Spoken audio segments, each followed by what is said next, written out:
Cuman itu kalau bicara tentang masalah ini ya, kalau bicara secara makro ya, dalam kondisi sosial kita secara kenegaraan gitu. Nah kita kerucutkan lagi Kak ke masalah yang cukup serius sebenarnya. Apa itu? Begini, saya melihat bahwa di tengah keabsurditasan sosial ya. Sosial kita, kakak nggak merasa nggak bahwa kalau dulu gitu ya, ada yang kritis dan lain sebagainya, itu yang lahir dari pemuda-pemuda yang kayak gini. Nah pasca pandemi ini bagaimana dengan masa depan pemuda kita gitu, masa depan kita generasi hampir satu generasi loh ya Kak, bayangin ya misalnya sekolah yang sekarang lulus online dan lain sebagainya. Jadi ceritanya saya disuruh menyinggung aktivis gini loh.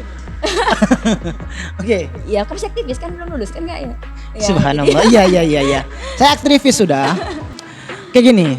Masalah masa depan pemuda kita utamanya mahasiswa, kalau bisa saya nanti pemuda kita itu saya cukup bersyukur loh. Apa yang disyukuri Kak? Karena di momentum kemerdekaan ini itu menambah semakin banyak pahlawan yang harus kita nobarkan sebagai pahlawan. Siapa? Mereka mahasiswa termasuk saya.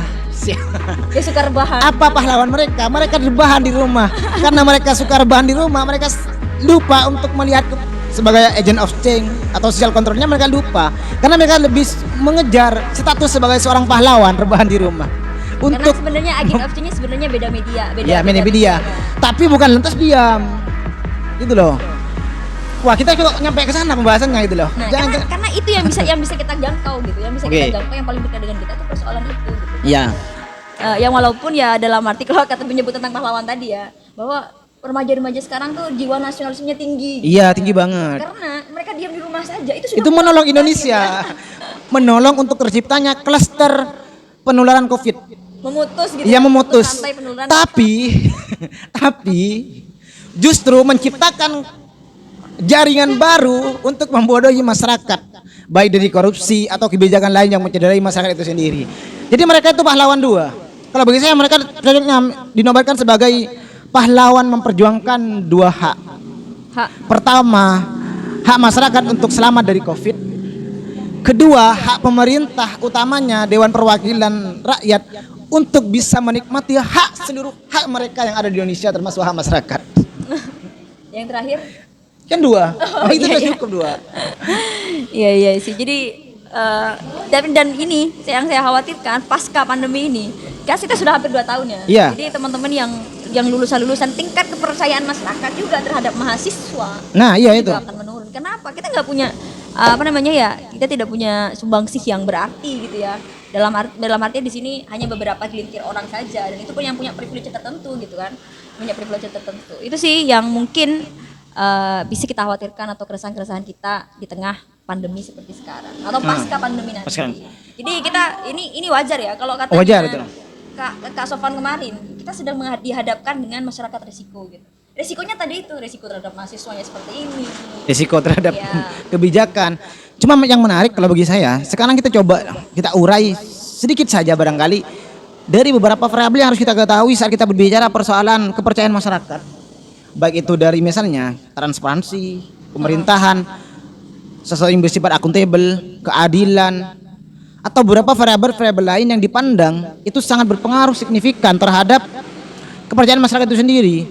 Misalnya kita berbicara transparansi.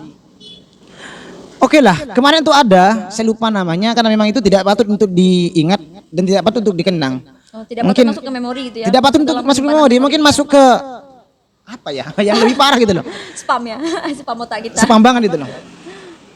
Misalnya kita lihat bagaimana sampai sekarang pun KPK kan sudah menetapkan siapa itu namanya. Oh iya, kan saya sudah bilang tidak patut untuk dikenang ya. Korupsi dana bansos itu sudah ditetapkan sebagai tersangka. Bahkan bukan tersangka, pelaku ya. Tapi sampai sekarang transparansi bagaimana kelanjutan hukuman beliau. Bahkan kemarin tuh lucunya ada yang ingin minta bebas gitu loh. Karena kasihan anak didiknya, dengan polosnya, kasihan anak istri saya di rumah. Bayangkan berapa M dana yang sudah mereka yang sudah digelapkan, tidak bisa makan, masih sempat-sempatnya memikirkan keluarga yang sudah dengan tabungan sedemikian besarnya itu masih dipikirkan. Menurut saya setidaknya mereka itu sudah, kalau saya mohon maaf, ke WC sehari 1 kali, saya rasa harusnya keluarga yang menggelapkan dana bansos itu harusnya ke WC itu 5 kali satu hari. Bahkan kalau perlu dari mulutnya, dari saking tidak muatnya gitu. Enggak itu loh. Iya, iya, iya. Itu berbicara persoalan transparan. Nah, belum lagi kita berbicara, kita ambil ke penegak hukum, baik polisi atau lain sebagainya. Kemarin sebelum ada PPKM ini, level 1 yang mulai dari agak pedas, mulai pedas sampai yang sangat pedas. Kalau level 1 masih Angel Kak. Iya, Miss Angel ya. Nah, Itu kemarin bahkan ada seorang YouTuber, saya gak sebut namanya, karena mungkin dengan uang yang sudah banyak bergelimbahan, dia melaksanakan pernikahan, mengundang pejabat pemerintahan, tapi tidak ada tindakan apapun dengan alasan patuh prokes. Patuh prokes, tapi di beberapa video yang tersebar justru tidak ada upaya untuk jaga jarak. Beda dengan beberapa video yang sudah viral, rakyat biasa mengadakan acara kecil-kecilan itu ditindak berdasarkan kebijakan prokes. Itu sudah berbicara keadilan. Jadi baik transparansi ya, dan juga keadilan, prinsip keadilan itu sudah tidak bisa, saya rasa sudah tidak bisa diberikan penilaian kepercayaan yang tinggi. Saya rasa wajar masyarakat pun masih untung mereka memberikan kepercayaan bahwasanya masih memberikan sikap saya ya, mereka kurang percaya atau bahkan tidak percaya. Yang bahaya kalau sampai mereka dilematis semua, itu menandakan kita sangat absurd gitu loh. Nah, variabel ini sebenarnya menunjukkan bahwa dengan beberapa fenomenologi yang terjadi, itu hal wajar jika masyarakat 35% masyarakat itu sudah tidak percaya lagi terhadap penegak hukum kita, gitu loh. Iya sih, karena yang memang yang apa namanya, ini bukan cuma dirasakan oleh orang-orang oleh pemuda-pemuda kita gitu ya. Bahkan masyarakat awam yang notabene kurang tahu tentang media, mereka paham gitu, mereka merasakan itu gitu, bahwa ada kesenjangan itu, bahwa memang ada beberapa hal yang belakangan ini, termasuk dalam sejak kasus yang kemarin ya, tentang apa namanya itu yang kemarin tes kebangsaan ya. Iya.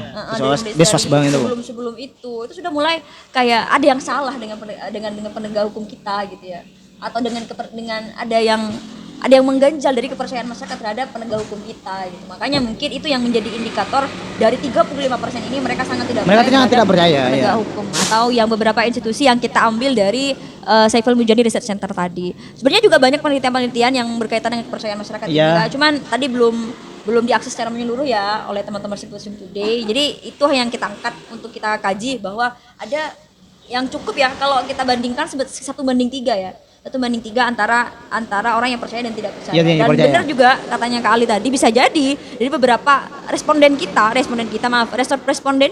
itu mungkin dari kalangan-kalangan yang berasal dari kaum elit gitu lah. Kaum elit lah, atau yang belum terdampak secara langsung atau belum merasakan secara langsung bagaimana keresahan yang dirasakan oleh masyarakat. Sangat menarik sekali ya. Cuman kalau kita bicara secara lebih luas, mungkin ini nggak akan selesai kan? Gak akan selesai. Dan khawatir nanti terlalu mengerucut. Dijemput. Itu loh. Tenang. Sekarang bukan hanya kan? Enggak, soalnya sekarang yang menjemput itu bukan hanya ojek online gitu loh. Bukan jangan dia. Iya. Jadi orang yang ke rumah itu bukan cuma nganterin paket ya. Bisa jadi itu mengambil paketan ya. Ngambil paketan sesuai pesanan gitu ya. Iya. Ya, jadi ini hanya beberapa, termasuk ini juga beberapa kegelisahan kita. Iya, beberapa kegelisahan. Sudah 17 tahun kan Kak? 17 tahun saya. Iya. Iya, alhamdulillah 17 tahun. Sudah punya KTP ya, berarti sudah disebut dengan warga negara Indonesia. Jadi kita wajar, kita masih berpendapat seperti ini. Asalkan jangan dijemput. Sudah ya. Jadi itu bagian dari sebenarnya berbicara persoalan yang kita bahas itu sebenarnya kita tengah membicarakan efek dari demokrasi.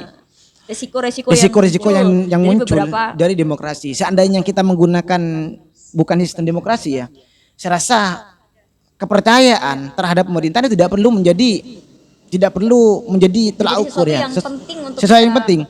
Karena percaya atau tidak percaya, misalnya kita berbicara monarki, percaya atau tidak percaya, kebijakan itu tetap dimiliki oleh otoritas tersendiri. Untuk itu. Iya, beda. Dan ini mungkin bagian yang kalau bagi saya Indonesia itu masih belum siap menerima konsekuensi dari di negaranya sistem demokrasi. Karena mau dipoles seperti apapun, kalau kata Plato itu, di antara kelemahan sistem demokrasi sebenarnya harusnya pemerintahan itu menjadi budak dari masyarakat, karena apa yang ditegakkan oleh pemerintah itu harus berdasarkan keinginan atau apa yang menjadi kesejahteraan masyarakat, bukan keinginan dari pemerintahan itu sendiri. Makanya perlu perlu ada perwakilan ya. Iya, karena ada perwakilan itu maka semuanya diwakilkan. Bukan perwakilan kemauan sendiri ya, tapi perwakilan rakyat ya. Perwakilan rakyat. Iya, tapi gara-gara ada perwakilan itu semuanya diwakilkan, baik makanan. Iya. Menarik ya Kak ya. Tapi Iya. juga sekali lagi ini keabsurdan. Absurditas ya. Iya, absurditas. Makanya teman-teman sekalian, jangan terlalu terjebak dengan ilusi-ilusi pencapaian baik mohon maaf ya. Yang ke-76 tahun ini pencapaian Indonesia mau bangkit. Jangan terlalu terjebak dengan di situ. Sampai-sampai kita lupa bahwasanya kita hidup. Maksudnya apa? Kita lupa menikmati kita hidup. Sehingga kita sengsara lah. Maka jadikanlah bahagia sebagai makmum, jangan jadikan manusia bahagia sebagai tujuan. Oke, terima kasih. Iya, terima sama Kak. Luar biasa ya, menarik sekali kita bicara masalah ini kayak menggebu-gebu gitu ya. Karena ini langsung empiris sendiri ya Kak, Iya, dari saya ada pengalaman sendiri. pengalaman Jadi bagaimana sendiri. kita mengamati, ya seperti katanya Kak Ali tadi, ini masalah fenomenologi ya. Kita menggunakan pendekatan fenomenologi bagaimana membaca fenomena yang terjadi di masyarakat kita. Mungkin hanya itu yang bisa kita sampaikan. Karena sekali lagi membincangkan tentang langsung menindaklanjuti, kita tidak punya wewenang dalam hal itu gitu. Ya karena kita masyarakat dan 17 tahun sudah 17 tahun ke atas. Iya, 17 Jadi tahun ke atas. kita masih menjadi warga negara. Juga. Mungkin itu saja dari kita di Symposium Today. Buat teman-teman jangan lupa untuk like, comment, subscribe, and share jika dirasa video ini bermanfaat. Dan jangan lupa juga buat nyalain tombol loncengnya biar terus update dari video-video Symposium Today berikutnya. Dan jumpa lagi dengan kita di beberapa video nanti, video-video mendatang. Kurang lebihnya mohon maaf. Wassalamualaikum warahmatullahi taala wabarakatuh. Waalaikumsalam.